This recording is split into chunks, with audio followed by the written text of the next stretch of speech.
Reckless endangerment. Welcome to the Speak Easy.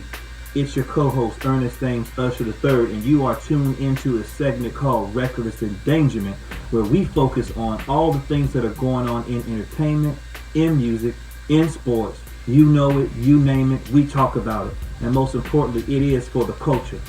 Because what we do here is we bring up anybody that has business, anybody that has music, any artist, anything that you are trying to do to promote yourself and to become better than what you currently are. We gonna talk about it. We're gonna have some hard-hitting questions with a hard-hitting interview, trying to focus on the hard-earned facts, reminding the people of where you are as your business, where you are as an artist, or where you are as an individual in life, and where you stand with the different issues we have going on. So tune in, get ready, fasten your seatbelts, or you can take them off. It doesn't matter because you are in no matter what for a ride. Again, Speakeasy Loyals, welcome to Reckless and Danger. Welcome to the Speak Easy. This is your boy, Ush, one half of the Speak Easy. We got our co-host right here, Ron, the other half of the Speak Easy, and this is our Culture Corner, Reckless Endangerment, where we will be talking about some good topics on today because it is Black History Month. Let's get it for the people. Let's go. We all we got. You know what I mean? We all we got. And we gonna stick together one day at a time. So we got two other people joining us today. Please introduce you yourselves and let people know who you are. I'm Jessica, originally from Arkansas. I'm Glo, originally from Rwanda. Wow. Glo and Jessica, welcome to the Speak Easy. We appreciate y'all stopping by, gracing us with your presence, and putting on us your wisdom. We appreciate it. Ron, anything you want to say before we get started, my brother? Hey man, you know I'm here to run my mouth, and as soon as we start celebrating Black History Month, I just realized that, man, I love it how we all come out of the closet and represent for our culture. But we gotta do this longer than a month, man. It's Black History, period. American history. We need to make sure we represent our people all year round, but let's keep it going. Right. Speaking of Black history, so I have a question for everybody on the panel. What the people want to know, what does Black history mean to you? We can start with you, Glo. Talk to us. Well, this is really okay. You got this. No, Black history means to me, it means loving Black people, or like just loving the culture wherever you are in the United States, in Africa, Asia. I mean, Black is beautiful. We're literally Blackberry juice. Amen. Woo, I like that. Jessica, what you got for us? Black history, what does it mean to you? Black history to me, it means equal opportunities. It means that my kids don't have to fight or go to a different water fountain. It means us standing up and loving each other instead of going against each other. Black History Month to me is not seeing my father have to bust his tail for somebody else, but then do their work but not get paid and they get the money. Black History Month for me is just loving everybody and treating everybody with respect. Black History is my month. Like you said, it should be everybody. Equal opportunity is what Black History Month means to me. Ooh, y'all heard that, loyals? Equal opportunity. We gonna hit that up real good tonight. My boy Ron, the man. Black history, what does it mean to you, my brother? What does Black History Month mean to me? It means power, recognition, and a fight that we've been fighting for a long time, way outside of the past 260 years we've been in America.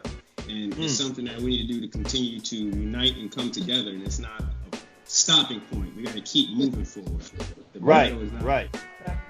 It's not over. Well, to me, I would say Black history means everything you all said. And continuing with that Black history, I believe it talks about impacting our future. Because we know we are excellent, we are powerful, we are magnificent, and we are beautiful. But it means nothing if we're not building no future. So what we have to continue to do for Black history to mean something is it has to be our future, just not our history. I think a lot of times we refer to the history part, but we never talk about what we're going to do in the future. What about the legacy for our kids? I think Jessica hit on that. What am I going to do? My kids need something to where they feel like they don't have to walk on the other side of the road and stop for when somebody else walks by that's not of the same race. Like, that's what it means, continuing our future and making sure our kids and our kids' kids have equal opportunity, because Black is beautiful. And we want to make sure this is not just an experience for them. This is their life changes, that they don't even have to worry about anything as far as racial inequality, as far as having to deal with the slavery mentality of people. Let that be the past and let the future be something real. So I'm with you on that. So anybody want to go talking about what person or figure in Black history has made an impact on their life? Well, when I was looking for colleges to attend, I did go to Detroit. And so we went to the Ford Museum. And at the time, Rosa Parks was living. And so when we went to the museum, she was there. It was just amazing to meet Rosa Parks. And we got to go on the bus and tour. And yes. And so when we was at the museum, y'all, she told us the story of how the man, you know, it felt like we actually sat in the seats and she told us the story. And she was telling us how they wanted her to move her spot. And she was like, you know, she told us the night before, y'all, she told us the story. The night before she got on that bus, she said that she had spoke to God. And God just said, you know, no more. He said, that's what he said, no more. And she said she didn't know what that meant. And she was just like, no more what? And so she said that morning she got on that bus and she was, the man had told her to move. She said that she just kept hearing God say no more. And so she said, I'm not. She said she stood up, and then when she stood up, she believed in Christ. She said, no more. I'm not moving. And so y'all, when she heard that story when we was at that museum, I was just crazy. It gave me chills. Like, it's giving me chills now. Yeah. It's like if Rosa Parks have not moved, if she would have sat there, I mean, if she would have moved to the back, imagine what we would have been going through today. Right. There's no more. Y'all can't take it anymore. And so she said that she feel like the reason why God told her that is because so she can help young African Americans like ourselves to don't put up with it no more. So Rosa Parks impacted my life from the age I was. She impacted my life growing up. But when you see people for themselves, and imagine if all of us would have met Dr. Martin Luther King, it would have just been astonishing and amazing. When I met Rosa Parks, it was amazing to meet her. So that impacted my life a lot. Wow. Loyals, listen to that. That's crazy. I didn't even know you met Rosa Parks like that. Like, I'm glad people are going to get a chance to look at this and listen to this, but that's a big deal with who you met Rosa Parks, because I'm all stuck on the fact, I don't know about anybody else, I'm stuck on the fact she said no more. That's where I'm stuck at right there. Yeah. Like, we get to a point in our life, you know, as African Americans, where all the things that are going on, we get to a point where we're like, you know what, no more. I ain't doing this no more. I can't take this no more. I'm not gonna be a part of this no more. The best is yet to come, and it's got to start now. So that was a real dope story. Thank you for that, Jessica. What about you, Glo? I'm happy. What you got? If I could jump in go ahead, Rob. before Glo go. Yeah. No, I just love the fact that we started with Rosa, because I actually have a quote that I have prepared for this from her. Let's go. And it's short and sweet. And it's just, she said, I had no idea history was being made. I just was tired of giving up. She just, like everything she just said, whether it was her inspiration from above or whatever, she just got up, she's tired of giving up. Right. Dang, that was dope. That's from y'all. I'm so serious. That's inspirational. She was tired. She wasn't doing it no more. Jessica said she said no more. Wow, that's crazy. What you got for us, Glo? Talk to us. I think Black history, I can't really say one person. There's so many people out there that have inspired me as an African American. You have Maya Angelou. You have Rosa Parks. You have what's his name from South Africa, the president. I just forgot his name. He passed away. We're not talking about Mandela, are we? Nelson Mandela was one of my favorite person in the world. How couldn't he be? Right. He inspired me to actually his story is just crazy, and it's like he went to jail for so many years for standing for his rights, and then he became president, and he ran a country from 1994 for I forgot how many years he had it for, but like that's crazy to me. And South Africa has an apartheid back then. Right. So like him, he was the first Black president actually in the world. That's right. He was the first Black president in the world to do that, and especially for a country that's already with the apartheid, already where whites are talking bad about the blacks, and that was just in Africa. Right. And then you go to America, and you have people like Rosa Parks, like she said, and you have Maya Angelou, who sits over there and she represents. You have Oprah Winfrey. You have Dr. Martin Luther King. Like, Black History Month to me is not about these major leagues, but it's also about people like me that's small. Right. People like you that does, and like I started doing this thing where I'm all about black hair products, black hair products. There you go. That's right. My food, I go to a black store, black market. I watched. I said black market. Come on. Everything that I do is black. I literally have come to a point where I'm just like, like black is just like our skin. Black don't crack. That's what it is. Right. It don't. Right. You know what? Let me do something. Because I need people to understand if you don't know. Glow, tell people where you're from. Because that's a big deal. People don't understand the impact of what you're saying. Where are you from, Glow? I'm from Rwanda. Represent. Exactly. Africa. Oh my gosh. But you know what's crazy? When I was younger, I never told people I was from Africa. Mm-hmm. I never told people. Wow. And why is that? Can you tell us? Why is that? There you go. Talk about why that is. I'm gonna be honest. We got racism from the blacks and we got racism from the whites. Mm-hmm. Because of that, it's a strong thing. And now what I love the most is that all of our African Americans are going back home. Like they're like, you gotta go to Africa. Like most African Americans from here are from West Africa, so from Ghana. That's why you'll see a lot of these stars going to Ghana, is because a lot of them are from there. But so coming to this country as a young kid and then growing up and having parents who are from a whole different continent, and you have to fight racism and we didn't get racism from the blacks, but it's almost like my mom had to work like harder for a white person, and then also harder for the African Americans, because they're just thinking like, yo, you guys come here to steal our jobs, which is not like that. And so I started growing up, and I used to tell people I was born in New York. Not born in New York. They're looking at me like, like you're from the States. And then, the story. So that's why I say it's not only one. I don't want to say it's Martin Luther King. I don't want to say it's Maya Angelou. I don't think Barack Obama, Michelle. I don't think that. I think it's just so many individuals that I've met. That Black History Month is dope to me because of so many people.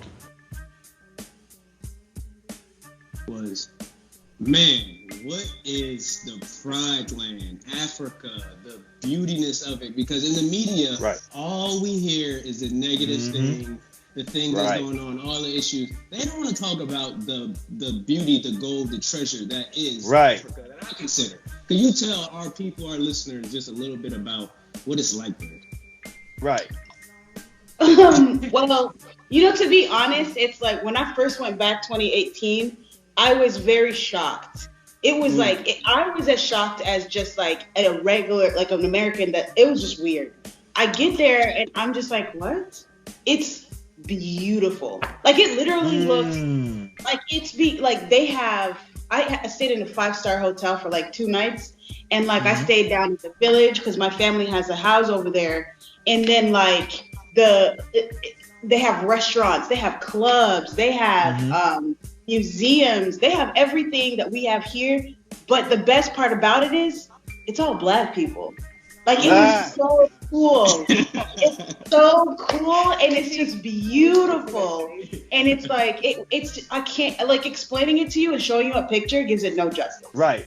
Like you have to see it and like experience it. Like there's times people are staring at me and I'm staring at people. I'm like, this is so cool. And it's just like the food is just, oh man. Like going to Africa just opens up your mind as an African American. Anybody that travels, I talk to a lot of people on the phone, and I tell them, go to Africa. Like literally you got to go. I've told my cousins, like when they saw that I went, actually when I was there and I was recording, people were like, yo, where are you? I was like, I'm in Rwanda. They're like, no, you're not. I'm like, yes, I am. Like they don't believe it. And so like, I stayed right next to the president's house. When I was there, I talked to everybody. And the coolest part is most people when I was there didn't know that I was Rwandan because I don't know, they just didn't know. They thought I was Kenyan, so they were speaking my language and I couldn't understand my language. And so I'd turn around and I'd be like, and I would tell them like, I understand everything you're saying. Right. But it's different. It's different. Yeah. Like, it is not, you know how Atlanta is just black owned? Just imagine Atlanta, but bigger. That's like, ooh. I mean, you just get to walk in the store and not get to stared at because you're the only black person in there. Right? I don't know how that feels, y'all. Right. Wow. My hotel. The craziest part is, the hotel that I stayed at. I walked in this beautiful hotel and I'm like checking in, and it's just like the manager is black, the owner is black, the lady comes down, she's black, the guy who's putting the elevator up is black, the restaurant is black, upstairs it's just black. It was just like it's so crazy. Like, you can't. The owner of the hotel comes up, and he's up there. He's black. They had we had Asians at the restaurant upstairs. They were like just eating. Business people just sitting there, and it's crazy to me that they're coming over here to put money in a country that 25 years ago was in shambles. It was horrible. Wow. And now you come back and you have Japan is investing. You have China's investing. America's trying to invest. And like, you have countries in Africa trying to invest in Rwanda. Like, literally, we joke around and I say that Rwanda is like Wakanda. It's literally Wakanda. I'm not joking. That's serious. It's so amazing. Real talk, Jessica and Ron, like, for y'all to like I've never experienced like an all black like that. Like, have y'all ever experienced anything like all black owned, black this, black that, like, and it's on a consistent basis? Have y'all experienced that? Yeah. Nah. Are we in the wrong country or something? Am I tripping? Like, are we in the wrong country? Even in our inner city ghettos in America, it's all black, like where I come from. But guess what? The corner store is Asian. Guess what? The grocery store is white. Guess what? There's nothing that black folks own. No, it's not like that. It's crazy. Did you guys ever have the chance? I'm so sorry. Did you ever have the chance to watch that documentary on Netflix with, who's that? The rapper. And he went like in Atlanta, he went to different places. He was like, he tried to do a whole day or a whole week of everything black. He's like, he would not ride the bus. He's a rapper, I forgot his name. He won't ride the bus because, well, a white man owns it, so I'm not gonna ride it. Or he went to a restaurant and he stopped going to that restaurant because a white man owns it. I gotta remember the rapper's name. And like, when he did that, he started to notice, he's like, wow, what do black people own? Isn't that That's crazy. That's crazy. Like, do you all know any black business owners? Like, speaking of that, do you all know any black business owners that you feel like, you know, that you personally know that they feel like they're not at a state of always having to try to change who they are to kind of be relevant? Like, do you all know anybody that feels like they feel confident being a black owner? Do you know anybody? I don't personally know anyone. I don't personally know anyone, but of course our black people, black owners, black men and women are going to try to get on the same level, because not only are they fighting against their different kind, they're fighting against their own kind. Because we as black people put them down so much and don't want to buy stuff from them. We judge them. Oh, they black, they don't know what they're doing. So it's just like, it's not even other people that put them down. It's our own people that put us down. So for black owners, for black entrepreneurs, for black people to try to own something, us as black people tear them down worse than they do out there in the street. And we as black people have to stop doing stuff like that. We should support, we should encourage, we should love, we should respect, because we'll go spend that $5 or $10 over there at the Asian store, but won't go to our black-owned businesses to do it for them. You better go get it. And I'm just saying, we as black people need to come together. There is this website back in Arkansas, Little Rock, that it's black. It's a lot of black-owned stuff. I do know this one lady. She calls it Juice Delight. She has a food truck, and it's banging. But at first, a lot of people put her down. Her name is Monique, and a lot of people put her down. But she strived. She held her head up, and so now most people are coming to her. But at first, for Monique, it was very, very, very tough. I was a manager at the Marriott in Little Rock. And so we had a Christmas event, and I was like, oh, let's get her to make the dressing. And so they was like, okay, since you suggested it, let's get her to make the dressing. The dressing was bomb, but people don't want to support because they always trying to knock other people, and I don't understand why that even happens. You know what I'm saying? Let me play on that, because I think when you talked about when we knock each other, I think that's the reason why we still continue to deal with racial disparities from other races. They don't see us build each other up. They don't see us speak positive of each other. I can attest to my co-host. Me and Ron always speak highly of each other all the time, whether we're on set or whether we're off the set. We always call each other Black Kings, Black Brothers. We call our kids that. I don't even know. I mean, our kids don't even talk like that because they're kids. We do the same thing. We're both raising Black princes. That's what we're raising. And because we talk that to each other all the time, it encourages me and him to be better. And I think what you're saying, Jessica, is if we continue to try to encourage each other, encourage our sisters and brothers that we hang around, and build that confidence with each other, we'll be more likely to support each other. And I think you're right. That's what's really missing. We're killing each other. So they don't think it's important when they see us in the street. They don't think we're important. Because we're killing each other. We don't care about each other. Exactly. Not too long ago, about a month or so ago, my cousin got killed back home. And of course, he was living the wrong lifestyle, but that does not give the right to take his life. Right, and another African-American male took his life. But the police was looking at it as another Black person. They don't have to worry about no more. You think they investigated? You think they was doing anything about it? They just another Black person off the street. So wait. Before we continue, I just want to ask two questions.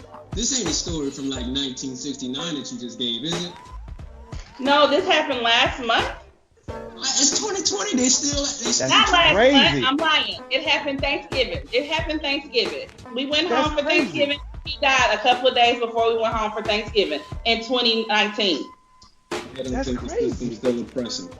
And so for the police officer, it's just getting another Black man, quote unquote, an N-word off the street. They're not investigating it. They're not looking into it. Y'all, they pick some people up and they let them go the next day. It's because he was a big time person in that town, and it's just like they don't have to deal with him no more.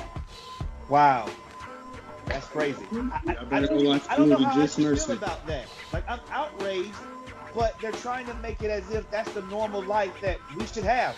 We should be ready to just go ahead and just roll over another one of us. You don't have to worry about another Black man that I don't have to deal with in the street, innocent or not. That's unfair.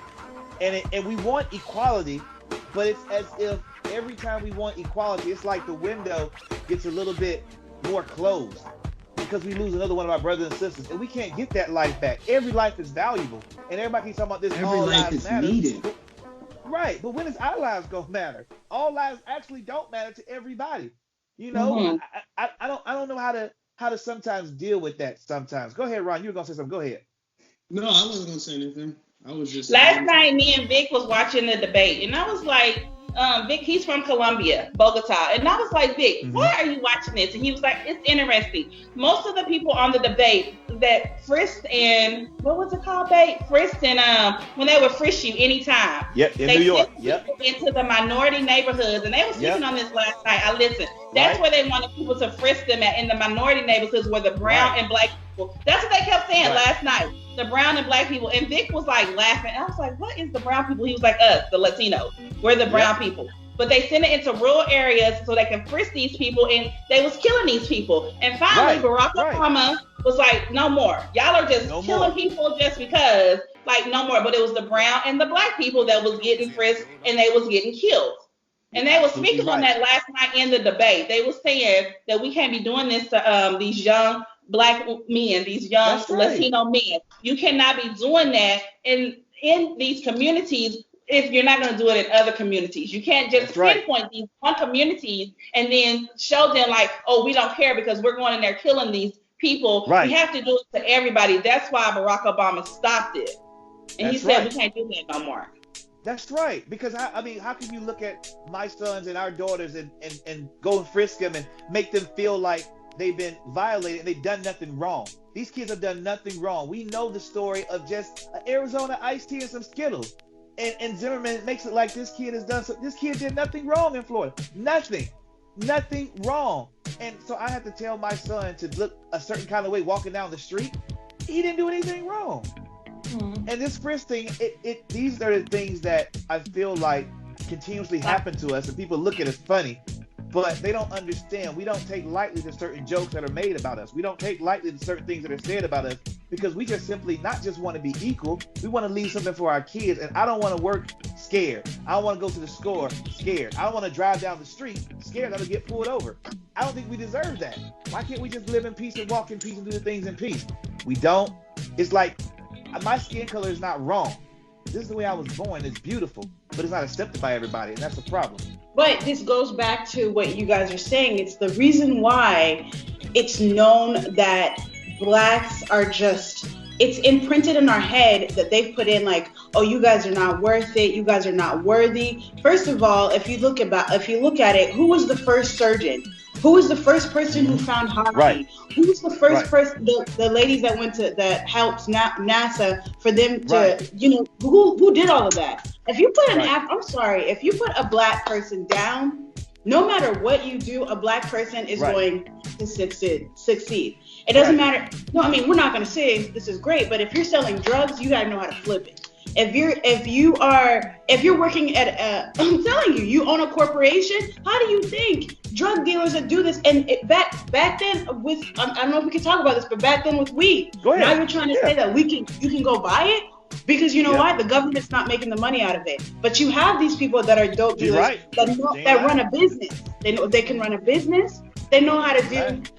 And the best example is like, I'm not going to say it's a good thing. I'm just going to say that they make black folks seem like they're just dumb. We're not dumb. Just because my skin looks more beautiful than yours, I can go in the sun and come out still golden and you fried does not mean I'm dumb. It means that God created me to be the way that, like, no. And I just think a lot of times it doesn't matter where I've ever worked.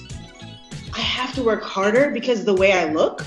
You don't even notice my resume. Sometimes I'm like, why do I have why did I get a degree if you're gonna put me down? Why did I do that? There's no point. Right. And so as now we come into this age where you know, freedom of speech has become so big because anybody can say whatever they want. Doesn't matter who you are. But they say definitely, it's like, oh yeah, you know, they look at a black person, they'll talk to you all sorts of type of way. But I'm gonna be like, oh, you know what? I'm not gonna go off because if I go off, that's what they wanted me to do. So you want me to, and I'm gonna walk away. But then when I walk away, I look weak. So I can't win both sides. But then when I turn around and talk you in the face, I look like a crazy person. But then you have all these Caucasians going around killing all these other people, and they're, oh man, it was just trauma. Of what? Like stuff like that just drives me insane. And if you think about it, why do, like, most of everything is in Africa. You have oil, you have diamonds, you can like, you have our animals, like the land, coffee, like everything that these people are taking out of our continent, and they're coming in and they've literally just demolished they've demolished the culture. They've demolished us to make us feel like we're not worthy, we're not worth it. And they'll do that. And why are they doing it? Because, oh, you know what? Something is big about them. Like, you know, the best way to break somebody down is just to start small, and then it grows. Right. And that's what they did with Africa. And that's why now you have all these African Americans who don't know where they're from. And like, I've had a friend, she's like, Glo, you can just go back to Rwanda. You know where you're from. Where am I going to go if something happened in this country? And I'm just like, you know what? That's a good question. And they're an African American. And all of these European countries, all of Asia, they come and they've taken bits by pieces out of Africa. And they've done all of that. And then they'll sit over here and be like, oh, we didn't do anything wrong. Oh, we didn't do that. Oh, we didn't do that. And I'm like, so you guys start a war, you do that, you break them down, and now you're saying that you're better than me? You're better than me because you went ahead and broke me down? That's not you being better than me. And so then we turn around, black businesses like we were talking about earlier. And like very soon they're going to have, I just like can't wait until one black owner opens up an airline. I'm never going to another, well, depending on the like if they, you know, it's like we gotta edit that part. We gotta edit that part. All these things that we think about, and it's sad because like for us to talk about this, like all these kids that are dying, it really hurts me and breaks my heart because I have brothers, I have cousins, I have friends who are black male, and I have to be like, dang man, I'm glad that you went here, but please be safe. Right. I don't need to tell my brothers to be safe, to walk down the street. My brothers need to go to work and be able to come back. Like, I don't want that to be another reason why I'm worried, you know? And so my question to you all is to bring that home, because we're going to get kind of close to the end of our recording, but to bring that home, because we're going to do this again. I know we got a lot to talk about, but we can't put it all in. I'm taking notes, just the stuff that I want to. We got a lot to talk about. We all, hear what I'm saying when I'm saying this. We doing this again. This startup shocked me, because I didn't expect you two to say that much as both of you all have said. Like, you all have blown me and Ron's mind. I'm not joking when I say this. We're doing this again. But to bring this back home, how do we, knowing all the things that we just talked about, what can we do for ourselves first as people, and then to kind of bring other people of other races into how we really feel about these subjects and get on that even thinking playing field? Because we can talk about this. This is awesome. But we need other people to understand how we feel to put it on an even playing field. Now, hear what I say when I say this. Not everybody's going to understand what we're talking about. Not everybody will jump in and be like, oh, I'm with you. But there are people that I think that are just naive, and they just need to be taught how we really feel. So what do we do? What do y'all say? How we do that? I don't think that people are naive, because I look at people as humans. You know, it's respect. You give respect, I give respect, no matter what color, shape, form, gender you are. I think people do stuff because they are privileged and they have white privilege. I think they do stuff because they know that we cannot retaliate like we want to. I just feel like if you treat people with respect and kindness, you get that respect and kindness back. My kids used to run around the house and say the N-word. And I was like, if y'all knew what that word meant, y'all would not do it. So I was like, y'all say it again, I'm taking your phones, I'm going to hit you in your mouth, whatever I said at the time. But you shouldn't downgrade yourself, because that's the word that they use to downgrade us. You know, even though it's a word we use now, it's high. You know what I'm saying? But we still shouldn't use it, because as soon as one of your white friends uses it, then you're ready to beat them up. I think that people should be aware that if you treat people with kindness, no matter where they from, whether it's Africa, Europe, Spain, Colombia, or the United States, if you give them respect, or we all bleed red and we all spend green money. So I don't even understand why people want to be racist nowadays, or why people want to be disrespectful. It's about respect. I don't care where you from. You can be raised in an all-white town. Respect is respect, no matter what color. If your parents raise you with respect, you're going to treat the next person with respect. That's how I look at putting out the word. I treat people how I want to be treated. If I want you to disrespect me and cuss me out, then I'm going to cuss you out and disrespect you. I want you to give me that. But if I don't, I'm going to treat you with respect. I don't care if you're white, black, orange. That's what I want to get out, is respect. That's what I want. I love it. Jessica has spoken. Glow, what you say? How we going to do this? So, two things. And I want you guys to search this up. So actually, the N-word is a powerful word that came from Africa.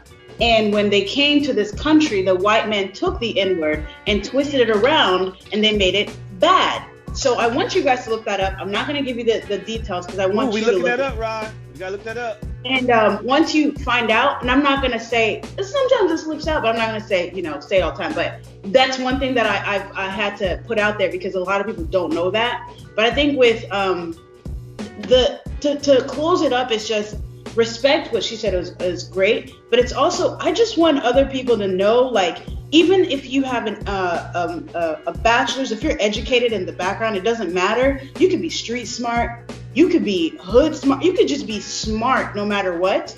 And you treat everybody exactly the same. Mm-hmm. The way I talk to you see me. The way I talk to you guys is going to be the same way I talk to my coworkers at work. It's going to be the same way I talk to the person on the plane. It's going to be the same way I can talk to the president. And I mean, I am going to change the way that if I'm talking to somebody who is higher there, I am going to change that. But I'm going to look at you exactly the same. You go to sleep at nighttime, I go to sleep at nighttime. You wake up, I wake up. So you can drive a car, I can drive a car. It doesn't matter if you got a Lamborghini, I don't have that. But I'm just saying, like, stuff like that, we all do the same thing. We all do the same. And Black History Month, it's amazing because it is for us, and they gave us the shortest month of the entire year.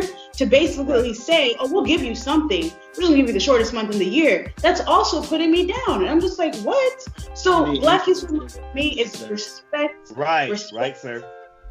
respect. No matter what. I don't care if you are Black, white, Asian, Puerto Rican.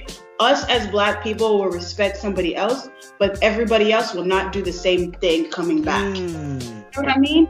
We'll sit over here and I'm gonna respect Vic.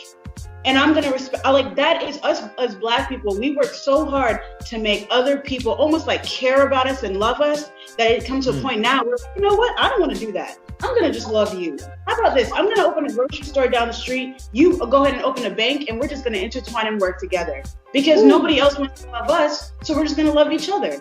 But like, it's important. But it also is like, I want everybody to love us. I want everybody to love each other. And when that time comes, when everybody's sitting there like, you know, I apologize, I'm sorry. I'm sorry that I did this, because they still have not apologized. They still have not apologized. Let me repeat it. They still have not apologized for slavery. That's a whole other subject. We're going to get into that. We get into that next time. We get into that next time. I love it. Ron, what you got for me? What do we got to do? Give me something. I know we are heading to the end, so I just got two quotes to end with. Talk to me. Martin Luther King, he said, "We have learned to fly the air like birds and swim the sea like fish, but we have not learned the simple art of living together as brothers. Our abundance has brought us neither peace of mind nor serenity of spirit." End of the quote. And I just thought of that because of the conversation we was having, this whole show that we put together. And then one more is from Maya Angelou. For Africa, to me, is more than a glamorous fact. It is a historical truth. No man can know where he is going unless he knows exactly where he has been and exactly how he arrived at his present place. Right. That's everything we just Those are two really good quotes. Look here, guys. I just got to say that. I really appreciate y'all. This is incredible. I mean, seriously, from the bottom of our heart, like, we're going to do a part 2. So, Loyals, there's a part 2 coming. Maybe in a part 3. Because I didn't get into half of the stuff we was going to get into because this was so good. I didn't want it to stop with just questions. The dialogue flowed. So I want people to see how passionate we are, like Jessica was saying about respect. Like Glow was saying about just getting to know each other and being equal in respect. Like Ron was saying about just respect me. Just know that this is what I want to do. Live harmoniously with you. And I'm saying the same thing. If the 4 of us can get on the panel and talk about how we feel, imagine what all of us can do if we all decided in the same mind that I care for the person sitting next to me. I'm going to talk to you the same way, treat you the same way, and be the same way. Loyals, we got to end it here. But we want to say, me and Ron, from the bottom of my heart, thank you to Jessica and to Glow for coming on to Speak Easy and speaking your heart. You have been heard, and you will be heard, and you're coming back for part 2. You hear me? For sure. Appreciate it. Ron, you got anything you want to say? Nah, appreciate it. All y'all. The Speak Easy Loyals, we out. Till next time. Easy.